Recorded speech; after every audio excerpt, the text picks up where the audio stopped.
Assalamualaikum warahmatullahi wabarakatuh. Bismillahirrahmanirrahim. Alhamdulillahirabbil alamin. Hamdan yuwafi ni'amahu wa yukafi mazidah. Ya Rabbana lakal hamdu kama yanbaghi li jalali wajhika wa 'azimi sultanik. Subhanaka Allahumma la nuhsi sana'an 'alaika anta kama asnaita 'ala nafsik. Allahumma shalli 'ala sayyidina Muhammadin al-Fatih lima ulik wa khatimi lima sabaq nasiril haqq bil haqq alladzi ila siratikal mustaqim wa ala alihi haqqa qadrihi wa miqdaril azim. Allahumma 'allimna ma yanfa'una wa anfa'na bima 'allamtana wa zidna ilma. Walhamdulillahi ala kulli hal wa na'udzubillahi min halil nar. Allahumma amin. Anak-anak sekalian, kita lanjutkan ngaji kita. Tapi sebelumnya mari kita baca Sayyidul Istighfar dan Hafidhah Nabawiyah serta sholawat yang telah kita hafalkan bersama-sama. Allahumma anta rabbi la ilaha illa anta khalaqtani wa ana abduka wa ana ala ahdika wa wa'dika mastata'tu a'udzu bika min syarri ma sana'tu abu'u laka bi ni'matika alayya wa abu'u bi dhanbi faghfir li fa innahu la yaghfiru dzunuba illa anta. Allahumma anta rabbi la ilaha illa anta khalaqtani wa ana abduka wa ana ala ahdika wa wa'dika mastata'tu a'udzu bika min syarri ma sana'tu abu'u laka bi ni'matika alayya wa abu'u bi dhanbi faghfir li fa innahu la yaghfiru dzunuba illa anta. Allahumma anta rabbi la ilaha illa anta khalaqtani wa ana abduka wa ana ala ahdika wa wa'dika mastata'tu a'udzu bika min syarri ma sana'tu abu'u laka bi ni'matika alayya wa abu'u bi dhanbi faghfir li fa innahu la yaghfiru dzunuba illa anta. Allahumma anta rabbi la ilaha illa anta 'alaika tawakkaltu wa anta rabbul arsyil azim. Ma sya'allahu kana wa ma lam yasha' lam yakun. Wala haula wala quwwata illa billahil aliyyil azim. Alam anna wa ala kulli syai'in qadir wa anna wa qad ahata bi kulli syai'in ilma. Allahumma inni a'udzu bika min syarri nafsi wa min syarri kulli dabbatin anta ahidum bi nasiyatiha. Inna rabbi ala siratin mustaqim. Inna Allaha wa malaikatahu yusholluna 'alan nabi. Ya ayyuhalladzina amanu shallu 'alaihi wa sallimu taslima. Allahumma shalli 'ala sayyidina Muhammad wa 'ala ali sayyidina Muhammad kama shallaita 'ala sayyidina Ibrahim wa 'ala ali sayyidina Ibrahim. Barik 'ala sayyidina Muhammad wa 'ala ali sayyidina Muhammad kama barakta 'ala sayyidina Ibrahim wa 'ala ali sayyidina Ibrahim fil 'alamin innaka Hamidum Majid.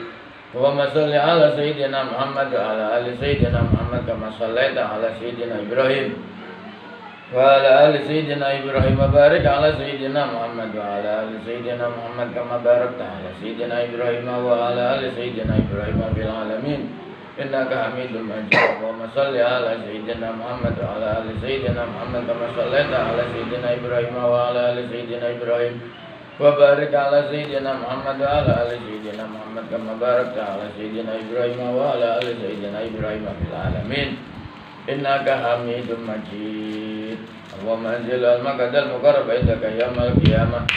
Allahumma anzil al-maqdal muqarrab indaka yaumal qiyamah. Allahumma anzil al-maqdal muqarrab indaka yaumal qiyamah. Fatihah al-rahmina syabina Rasulillah Muhammad ibn Abdullah sallallahu alaihi wasallam wa alihi washabihi wa jahdi wa dzurriyyati wal ibadi wa khani min al-anbiya'i wal mursalin. Bi'anna wa ili darajati fil jannah wa yanfa'una bi asrari iman wa rimba ulumi fid dunya wal akhirah wa yajaluna min hizbi wa yarzuquna mahabbatahu wa yatawaffana ala millati wa yashuruna fi zumrati bi khairin wa lutfin wa afiyatin bi sirril Fatihah. A'udzu billahi minasy syaithanir rajim. Bismillahirrahmanirrahim. Alhamdulillahi rabbil alamin. Ar-Rahmanir Rahim. Maliki yaumiddin. Iyyaka na'budu wa iyyaka nasta'in. Ihdinas siratal mustaqim. Siratal ladzina an'amta 'alaihim ghairil maghdubi 'alaihim waladdallin. Amin. Al-Fatihah ila ruhi sayyidatina Hubab Khadijatul Kubra wa jami' ummatil mu'minin wa ila sayyidati Fatimah Az-Zahra wa akhwatil karimat wa ila sayyidina Ali bin Abi Thalib wa ila Sultan al-Imamin Al-Hasan wal Husain wa jami' sholala tahira min al-Hasanin wa Husainin min alil baitin nabawi syarih bisirril Fatihah. Bismillahirrahmanirrahim. Alhamdulillahirabbil alamin. Arrahmanirrahim. Maliki yaumiddin. Iyyaka na'budu wa iyyaka nasta'in ihdinas siratal mustaqim siratal ladzina an'amta 'alaihim ghairil maghdubi 'alaihim waladdallin amin.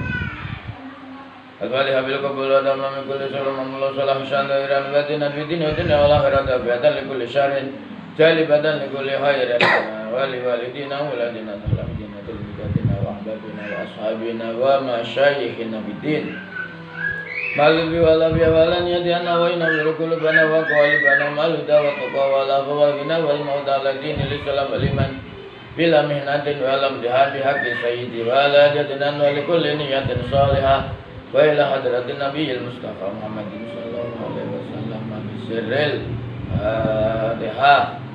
Bismillahirrahmanirrahim. Alhamdulillahi rabbil alamin arrahmanir rahim maliki yaumiddin iyyaka na'budu wa iyyaka nasta'in ihdinas siratal mustaqim siratal ladzina an'amta 'alaihim ghairil maghdubi 'alaihim waladdallin. Kita buka halaman 32. Bismillahirrahmanirrahim. Alhamdulillahirabbil alamin. Allahumma shalli wa sallim wa barik ala sayyidina maulana Muhammadin wa ala alihi washabihi.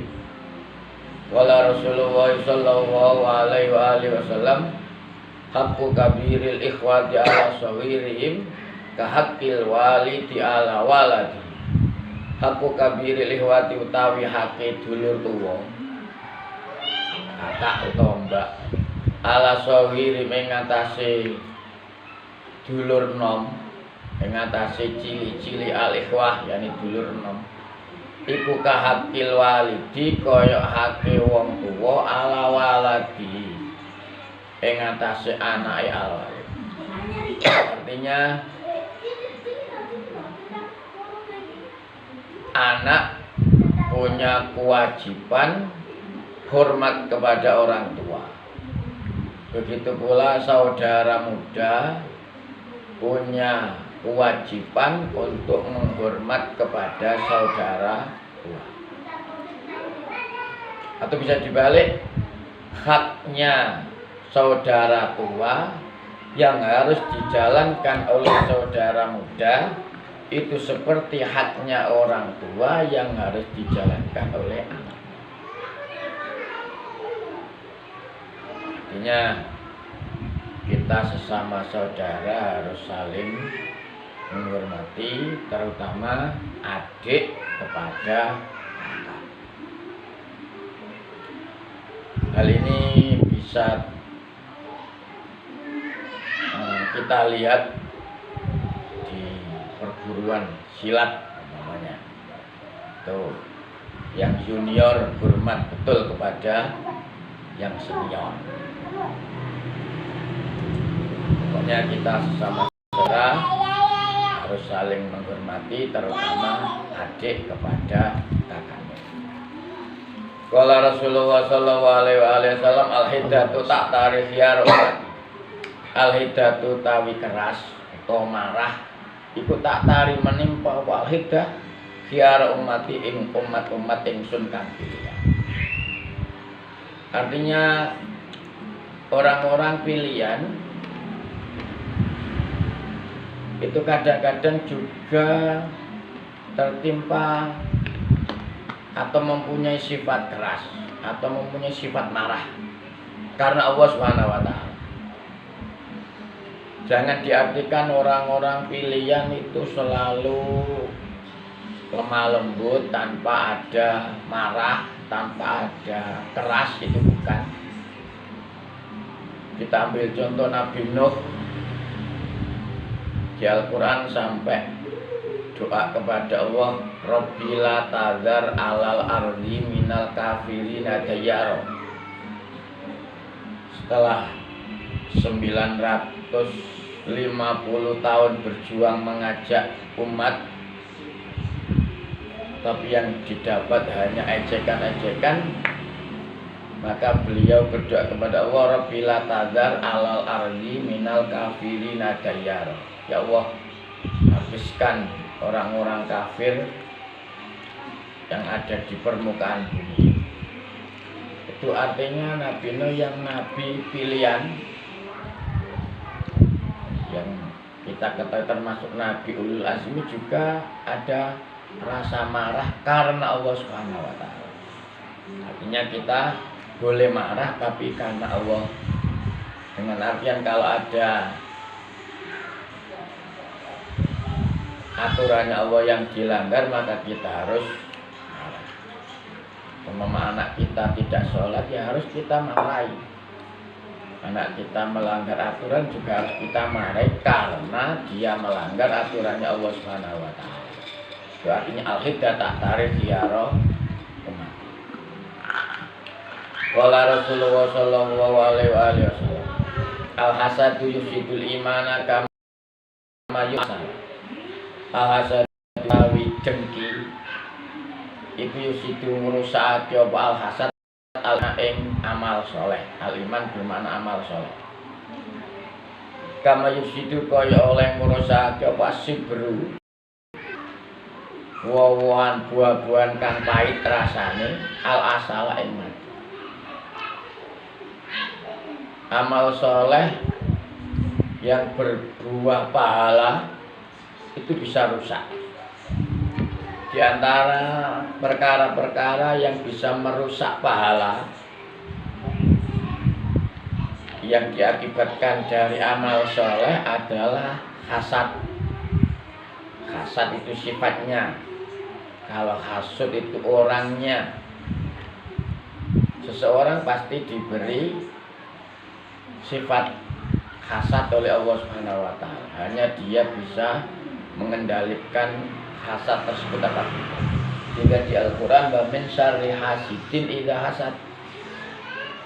Dan kami juga berlindung dari orang yang punya sifat hasad, punya sifat hasud ketika mengoperasikan kehasudannya. Yang dimaksud dengan hasud, hasad adalah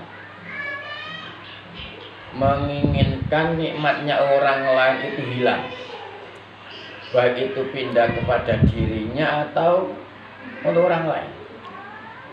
Kalau kita menginginkan nikmat seperti orang lain, itu tidak masalah. Sebenarnya kita tidak menginginkan nikmat yang diberikan oleh Allah kepada orang lain itu hilang. Ada warung rame laris, kita kepengen laris, tidak masalah. Tapi ketika ada warung orang lain laris, terus kita berupaya atau menginginkan warungnya teman itu nggak laris, yang laris itu milik kita atau hilang sama sekali laris, itu namanya hasad. Nah, sifat yang semacam itu bisa menghilangkan pahala dari amal soleh, dengan artian amal soleh kita yang berpahala atau pahala dari amal soleh kita itu akan digrogoti oleh hasud, akan dikurangi, dihilangkan oleh sifat hasud. Sebagaimana madu yang rasanya manis itu akan hilang manisnya ketika dicampuri dengan buah-buahan yang pahit rasanya. Karena itu kita berupaya berlindung dari sifat hasad dengan cara kita menerima apa itu keputusannya Allah Subhanahu wa taala. Kalau kita dengki itu artinya seperti kita menyalahkan Allah. Ya Allah, kenapa dia yang laris kok tidak saya? Kenapa dia yang cantik kok tidak saya? Kenapa dia yang tampan kok tidak saya? Kenapa dia kaya kok tidak saya? Padahal itu sudah pemberian dari Allah Subhanahu wa taala. Perkara yang boleh kita ingini, di hadis yang lain diterangkan la hasada illa bisnaten. Kita boleh menginginkan nikmat orang lain hanya dalam dua perkara. Satu, orang alim yang menjalankan ilmunya, kita boleh kepingin seperti itu. Kita melihat orang alim yang selalu menjalankan keilmuannya, kita bisa menginginkan seperti itu atau menginginkan anak kita seperti itu. Nomor dua, orang kaya yang menginfakkan, yang mendermakan kekayaannya, kita boleh menginginkan seperti itu atau menginginkan anak cucu kita seperti itu. Selain itu tidak boleh. Yang dimaksud di sini hasad yaitu menginginkan hilangnya tamanni zawali nikmatil ghair, menginginkan hilangnya nikmatnya orang lain. Itu akan merusak pahala dari amal sholat kita. Qala Rasulullah sallallahu alaihi wasallam al-haya'u wal imanu fi qaranin. Fa idza suliba haduma tabi'ul al-haya'u tabi rasa malu, sifat malu, wal imanu lan iman iku fi qaranin selalu berkaitan.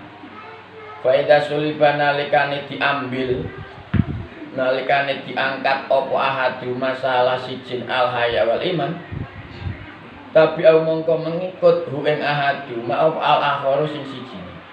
Artinya malu dan iman itu selalu berkaitan. Kalau kita punya malu maka pasti kita punya keimanan. Kalau kita punya keimanan maka iman itu akan menuntut kita punya rasa malu. Sehingga di sini diterangkan kalau salah satunya diambil maka yang lainnya itu hilang. Kalau haya diambil maka iman akan hilang. Kalau iman diambil maka haya nggak ada. Oleh karena itu kita budidayakan rasa malu. Dengan artian malu, kita merasa malu kepada Allah Subhanahu wa taala. Malu ketika ada kewajiban kita absen. Malu ketika ada larangan kita hadir. Itu malu. Sehingga bisa kita lihat seseorang yang tidak punya rasa malu maka keimanannya akan hilang. Orang yang tidak punya rasa malu kepada Allah Subhanahu wa taala maka sholat akan ditinggal. Siang Ramadan akan tidak puasa karena tidak punya rasa malu kepada Allah Subhanahu wa taala, sehingga keimanannya akan hilang. Kita bisa melihat orang-orang yang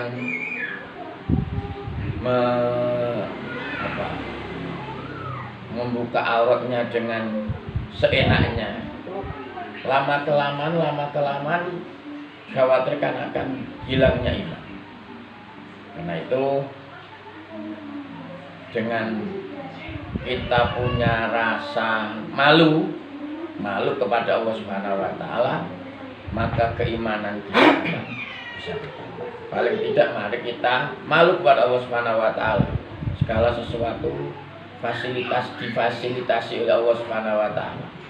Kita berada di buminya Allah, diberi makan oleh Allah, diberi oksigennya Allah, diberi panas matahari Allah. Semuanya difasilitasi oleh Allah Subhanahu wa taala. Dengan mengingat nikmat-nikmat yang semacam itu, maka kita merasa malu kalau kita meninggalkan kewajiban atau melanggar aturannya Allah Subhanahu wa taala. Qala Rasulullah sallallahu alaihi wasallam hubbuka syai'a yu'mi wa yusim. Hubbuka utawi senengmu asyai'a ing perkara iku yu'mi, dadekake buta apa hubbuka syai' wa yusimu lan dadekake tuli apa hubbuka syai'. Ini yang diartikan cinta itu bikin buta dan bikin tuli. Artinya cinta kita kepada sesuatu perkara maka akan membutakan diri kita. Kita tidak akan bisa melihat perkara itu ada cacatnya kalau kita sudah cinta. Kita tidak akan mendengarkan omongannya orang lain karena telinga kita tuli kalau kita sudah dimasuki oleh cinta. Tapi yang dimaksud di sini adalah kita arahkan kepada cinta kepada Allah Subhanahu wa taala. Seseorang yang cinta kepada Allah maka akan buta, yakni tidak akan melihat kecuali hanya Allah Subhanahu wa taala. Tidak akan mendengar sesuatu pun kecuali kalamnya Allah Subhanahu wa taala. Ini bisa dibuktikan ketika Nabi Musa selesai 40 hari munajat kepada Allah Subhanahu wa taala. Istilah sekarang ada diklat. Nabi Musa dipanggil oleh Allah Subhanahu wa taala 40 hari 40 malam, dipanggil oleh Allah ke Gunung Tursina, mukalamah kepada Allah Subhanahu wa taala, mukalamah dengan Allah Subhanahu wa taala. Setelah itu turun dari gunung, telinganya Nabi Musa disumpal. Telinganya Nabi Musa dibuntu dengan kain. Karena apa? Karena merasakan suara makhluk itu gak karu-karuan. Karena yang terngiang di telinganya Nabi Musa adalah mukalamah, berbicara dengan Allah Subhanahu wa taala. Itu menunjukkan bahwa cintanya Nabi Musa kepada Allah itu membuat tuli sehingga tidak mau mendengarkan suaranya yang lain. Seseorang yang cinta kepada Allah Subhanahu wa taala tidak akan bisa melihat apapun kecuali Allah Subhanahu wa taala. Tapi sementara kita nggak bisa. Cinta kita hanya cinta seperti ini. Maka kita terus berusaha, dan ini hadis ini kalau menurut anak muda bisa kita lihat seseorang yang sudah terkena cinta, istilahnya tai ayam rasa coklat. Tai ayam rasa coklat. Kayak koyok coklatos. Karena sesuatu yang jelek akan terlihat indah. Tuh, tapi hadis ini sekali lagi kita artikan kepada cinta kepada Allah Subhanahu wa taala, cinta kepada Rasulullah sallallahu alaihi wasallam, sehingga kita melihat cerita-cerita orang dulu yang sudah digandrungi, yang sudah dirundung oleh cinta kepada Allah, cinta kepada Rasulullah, maka apapun yang ada di hadapannya akan dilibas hanya karena memburu cinta kepada Allah Subhanahu wa taala. Dan cukup sekian, kita terus berdoa kepada Allah Subhanahu wa taala. Inilah bukti bahwa ilmunya Allah sangat luas. Ilmunya Allah sangat luas. Zaman dulu orang bertemu ya badan dengan badan, tapi zaman sekarang orang bisa bertemu dengan dunia yang semacam ini, dengan teknologi yang semacam ini. Kalau dulu Rasulullah diberi mukjizat oleh Allah, Masjidil Aqsa ditampakkan di hadapan Rasulullah ketika ditanya setelah Isra Mi'raj, ditanya oleh orang kafir untuk pembuktian piro cagake Masjidil Aqsa. Nabi Rasulullah datang ke Masjidil Aqsa tidak menghitung cagak. Kok ditanya tentang cagak, akhirnya ditampakkan oleh Allah gambarnya Masjidil Aqsa sehingga Rasul bisa menghitung cagak zaman dulu. Nah, zaman sekarang bisa dibuktikan oleh teknologi semacam ini, sehingga kita menambah rasa keimanan. Kalau manusia bisa mengupayakan yang semacam ini, apalagi kalau yang mengupayakan itu Allah Subhanahu wa taala. Semoga ada manfaatnya. Kita tutup dengan bacaan suratul Fatihah. Bismillahirrahmanirrahim. Alhamdulillahirabbil alamin. Arrahmanirrahim. Maliki yaumiddin. Iyyaka na'budu wa iyyaka nasta'in. Ihdinas siratal mustaqim. Shiratal ladzina an'amta 'alaihim ghairil maghdubi 'alaihim. Subhanakallahumma wa bihamdik, asyhadu an la ilaha illa anta, astaghfiruka wa atubu ilaik. Assalamualaikum warahmatullahi wabarakatuh.